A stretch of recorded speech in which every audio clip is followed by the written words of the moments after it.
Merhaba arkadaşlar. Bugünkü videoda bir oto yıkama yerini devren satın almak istediğiniz zaman nelere dikkat etmeniz gerektiğini anlatacağım.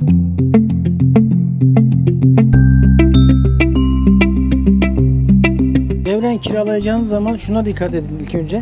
O iş yerini ben sıfırdan açsam kaça mal olur? Devren kiraladığımda bana kaç lira fiyat veriyor? Yani sizin aldığınız makinelerin hepsi ikinci el olmuş olacak. En başta çalışıp çalışmadığını kontrol etmelisiniz. Yani gerçekten de çalışıyor mu? Kompresör, yıkama makinesi, köpük püskürtme, ahtapot sıcak hava üfleme makinesi, jeneratör, polisaj makinesi, elektrikli süpürge. Bunlar çalışıyor mu, çalışmıyor mu? Onları bir kontrol etmeniz lazım en başta. İkinci olarak 2-3 gün gözlem yapın. Kaç kişi girip çıkıyor? Kaç kişi arabasını yıkatıyor? Kaç kişi iç yıkama, dış yıkama yapıyor? Kaç kişi pasta cila yapıyor? Kaç kişi motor koruma yapıyor?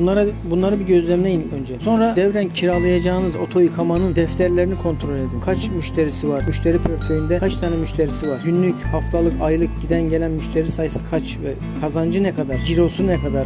Günlük, haftalık, aylık cirosu ne kadar? Ve masrafları ne kadar? Kira, malzeme, eleman, sigorta gibi masrafları ne kadar aylık? Bunu mutlaka sorgulayın.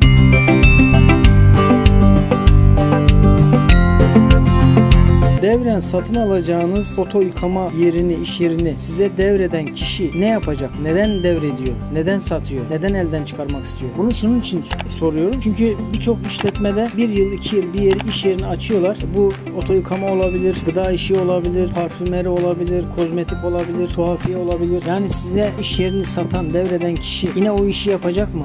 Onu öğrenmeye çalışın. Bu belki biraz zordur. Adam niyetini söylemez ama bir sokak ileriye aynı işletmeyi açar ve size söylediği benim günde 30 tane müşterim, tane araba yıkıyorum günde, 40 tane araba yıkıyorum. O kendisine gelen müşterilerin hepsi yine ona gitmeye devam eder. Siz yeni açtığınız için siz yeniden sıfırdan müşteri toplamanız gerekir. Bir sokak ileride o işi yapmaya devam edecekse size satan kişi, devreden kişi, siz sinek avlarsınız. Bir sene boyunca siz sıfırdan müşteri toplamaya çalışırsınız. Onunla uğraşırsınız. Ama eğer yapmayacaksa o işi veya çok uzak bir şehirde yapacaksa onun bahsettiği günlük 30 tane araba yıkayan kişi yine size 20 tanesi, 25 tanesi gelir. Sizinle çalışmaya devam eder.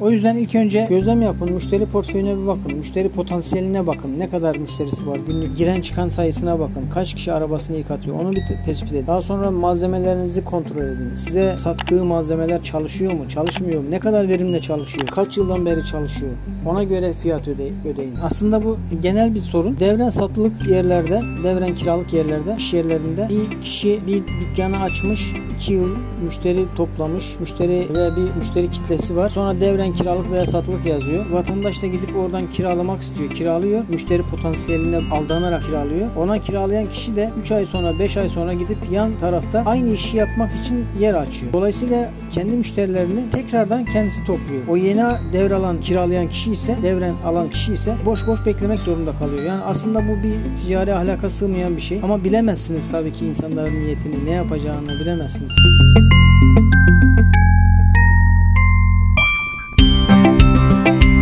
Oto yıkama işi karlı bir iştir, bereketli bir iştir, zahmetlidir ama karı vardır. Oto yıkama açmak ne kadar kazandırır adlı videomuzda bunu izleyebilirsiniz. Ne kadar maliyeti, ne kadardır, ne kadar kazandırır, hangi masraflar gider. İkinci el bir yeri, iş yerini, ikinci el bir oto yıkama yerini devren satın alacağınız zaman bu anlattıklarıma dikkat ederseniz daha sağlam adımlarla yolunuza devam edersiniz.